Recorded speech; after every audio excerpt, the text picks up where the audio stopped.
आज हम जानेंगे कि गरुड़ पुराण के अनुसार वैतरणी नदी कैसी दिखती है और इसका गरुड़ पुराण में किस प्रकार वर्णन किया गया है। तो नमस्कार दोस्तों, मेरा नाम है नरेंद्र सिंह और आप देख रहे हैं देवलोक ज्ञान। हिंदू पुराणों और ग्रंथों के अनुसार सृष्टि के आरंभकाल से ही पृथ्वी लोक पर जीवन चक्र चला आ रहा है, यानी जिसने भी इस पृथ्वी लोक में जन्म लिया है उसे एक ना एक दिन मरना ही पड़ता है।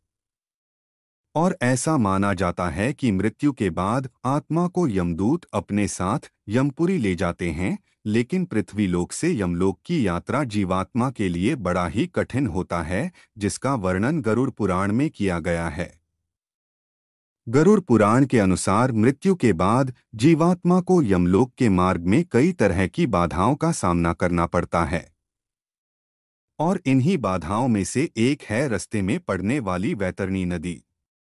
तो आइए जानते हैं कि गरुड़ पुराण के अनुसार कैसी दिखती है ये नदी। गरुड़ पुराण के धर्मकांड के प्रेतकल्प अध्याय के अनुसार एक दिन पक्षी श्रेष्ठ गरुड़ भगवान श्री कृष्ण से पूछते हैं कि हे प्रभु, मृत्युलोक और यमलोक के बीच जो वैतरणी नदी स्थित है उससे जीवात्मा का क्या संबंध है, और उन्हें इस नदी में किस तरह की सजा भुगतनी पड़ती है, और पापी आत्मा इससे कैसे पार करते हैं।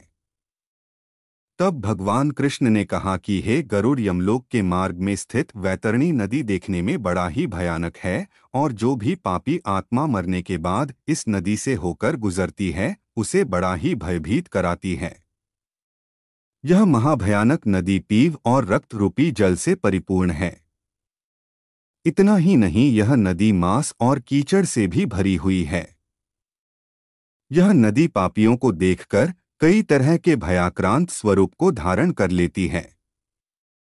पापी आत्मा के नदी में प्रवेश करते ही इस नदी का जल पात्र के मध्य में घी की भांति तुरंत खौलने लगता है। उसका जल कीटाणुओं एवं वज्र के समान सूंड वाले जीवों से व्याप्त है।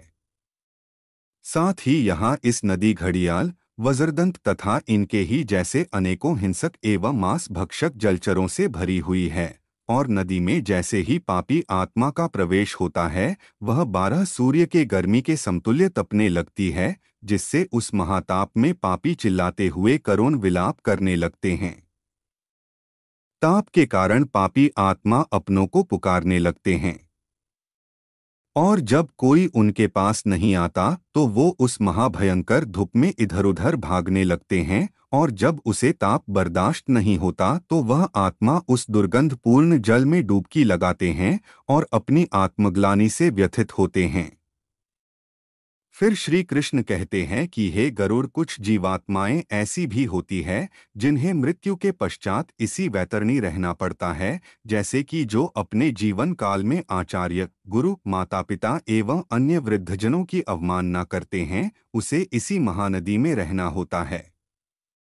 इसके अलावा जो जीवात्मा अपने जीवन काल में अपनी पतिव्रता, सुशीला और धर्मपरायण पत्नी का परित्याग करते हैं, उनको सदैव के लिए उसी महाघिनौनी नदी के जल में वास होता है। साथ ही जो जीवात्मा जीवित रहते हुए अपने स्वामी, मित्र, तपस्वी, स्त्री, बालक एवं वृद्ध का वध करते हैं उसे इस महानदी ही में गिरते हैं। साथ ही आग लगाने वाला, विष देने वाला, झूठी गवाही देने वाला, मद्य पीने वाला, यज्ञ का विध्वंस करने वाला, राजपत्नी के साथ गमन करने वाला, चुगलखोरी करने वाला, कथा में विघ्न करने वाला, स्वयं दी हुई वस्तु का अपहरण करने वाला, खेत की मेड़ और सेतु को तोड़ने वाला, दूसरे की पत्नी को प्रदर्शित करने वाला, प्यासी गायों की बावली को तोड़ने वाला, कन्या के साथ व्यभिचार करने वाला, कपिला का दूध पीने वाला शूद्र तथा मांसभोजी ब्राह्मण मरने के बाद वैतरणी नदी में वास करते हैं। इन सब के अलावा अहंकारी, पापी तथा अपनी झूठी प्रशंसा करने वाला, कृतघ्न, गर्भपात करने वाला वैतरणी में निवास करता है। परंतु इन पापी जीवात्माओं में जिसने मकर और कर्क की संक्रांति, सूर्य चंद्र ग्रहण, संक्रांति, अमावास्या अथवा अन्य पुण्यकाल के आने पर श्रेष्ठतम दान दिया हो, उसे एक निश्चित समय के पश्चात इस नदी से यमदूतों के द्वारा निकाल लिया जाता है। इसलिए प्राणियों को चाहिए कि वह जीवित रहते दान करें और धर्म का संग्रह करें।